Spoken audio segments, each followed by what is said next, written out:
Grace, Farmer Courtney here. Health trends, how to eat to live, and it's best to be vegetarian. We're all on my mind today on my way home from the library. So I got this book on order, Homeopathy and Organic Livestock Production. And I was thinking about how to eat to live because if you consider the recommendations in the book and really start to kind of like put together a list, you'll also see the framework of a regenerative farm emerge, because if milk from well-raised cows is kind of front and center as a recommended food, you have to have a certain type of mindset and farm. And there's a lot of really great examples of these regenerative farms. Sometimes it's called closed loop systems, like in biodynamics they use that kind of language. It's just where things, are going in a cycle. So you have the cow, you have their manure, which produces black gold. They offer you management of the landscape. Then that manure goes back into the land, enriching it. The cows offer their input and their activity. You can manage all these things, holistically and organically, and produce life-giving food, that's truly nourishing to people. And so I also think about these health trends that what has me wanting to talk about them is just that the budding interest in people who are making a decision that they want to be healthier.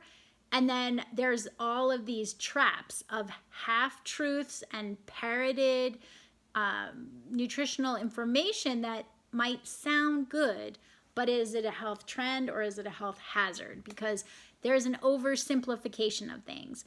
And back in the day when I first read How to Eat to Live, and it just kind of went over my head because I was really into, vegan organic living, and it was a different sort of book than I was used to reading. And I just thought, I don't understand this recommendation saying it's best to be vegetarian. Like, wouldn't you just take a stand one way or the other, right? So I naively asked these questions and then had this whole, life experience of pretty high stakes realizations of, oh, actually, I was the one that was wrong all along. I was the one that wasn't going on actual facts. I was the one that was just kind of the infant in the, in the kitchen, in the field, in the, nutritional sciences. Didn't really know much, wasn't going on hardly any right guidance. And so then I started to realize, okay. I have to, get back to the drawing board. And so I've, had some realizations and figured some things out.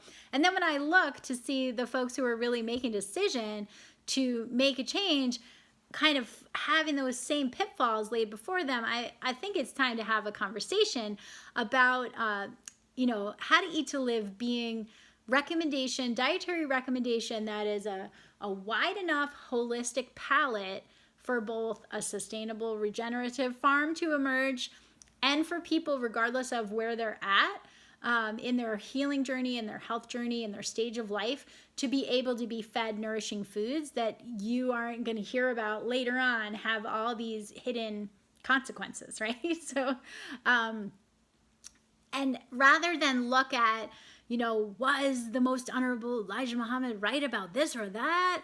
It's like, how was he right? What do we not know? Let's study those foods. Let's look at what that type of guidance, if you put it into, thinking about livestock production, if you think about farming, agricultural products, and, building the farms of the future, what do we need to know, right? So I guess I kind of had that, real smackdown humbling of all the things I went through with my twin daughters and just the whole homemade formula saga and all the different things. And I just was like, oh, I wish I didn't have to go through all that. And then today I was reading something from Dr. Sister Naomi Muhammad of Change Views 19, and she was just saying, there's no one size fits all when it comes to understanding of the scriptures and the teachings. And I said, okay, thanks for that, because I I really was looking at it like, I wish I hadn't had to go through all that. But now that I have been through all that. And I've also been through, the different aspects of idealistically going out and thinking, I'm going to do this whole sustainable farming, health business and this and that and living far from town and all that. So it's like I have a couple lessons on things not to do, as well as just to encourage people to follow right guidance about what to do, right? So the Honorable Minister Louis Farrakhan has definitely talked about the importance of agriculture, but then quickly follows with and find 8 to 10 like-minded families and do for self together, because it's something, it's like, it's really a thing. And so that's some right guidance that you'll really want to follow. And I kind of have veered a little bit more towards the side of saying regenerative farm, because sustainable farm always makes me laugh, because the one aspect of sustainable farming, when I use that adjective to describe our farm, was I didn't think about the personal sustainability of the project. And so now I'm kind of like regenerative, because it gives me more of a healing picture in my mind of regeneration and rising again and coming again, rather than just like sustaining feels so draining.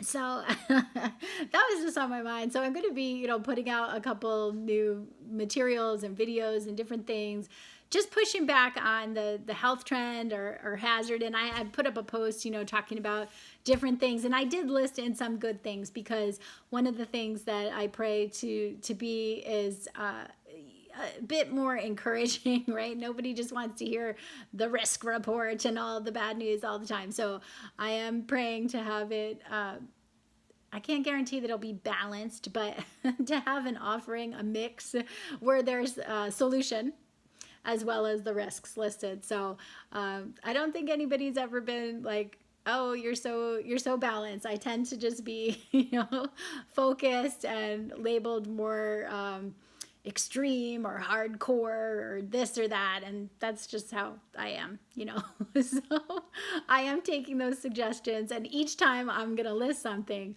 I'll give an encouraging solution and something that's in the all clear column. Go for that, and as well as highlighting the risks, because the task now is to have these conversations and then to have us make a decision and change behaviors that are in our better self-interest and better for our health.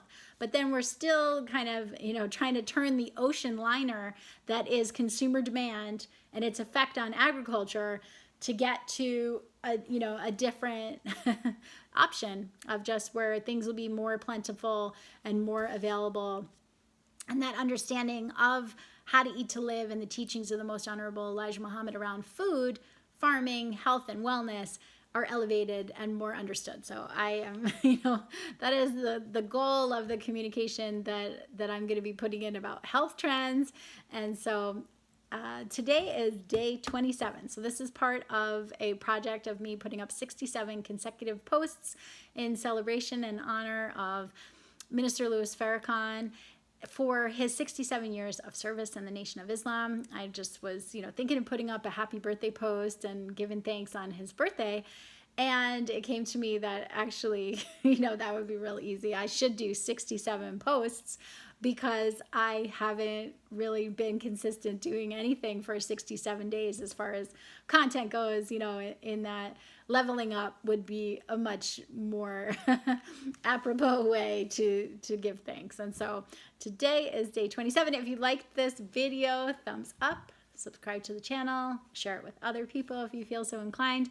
And I look forward to having more conversations with you about food, homeopathy, and how to eat to live. Peace.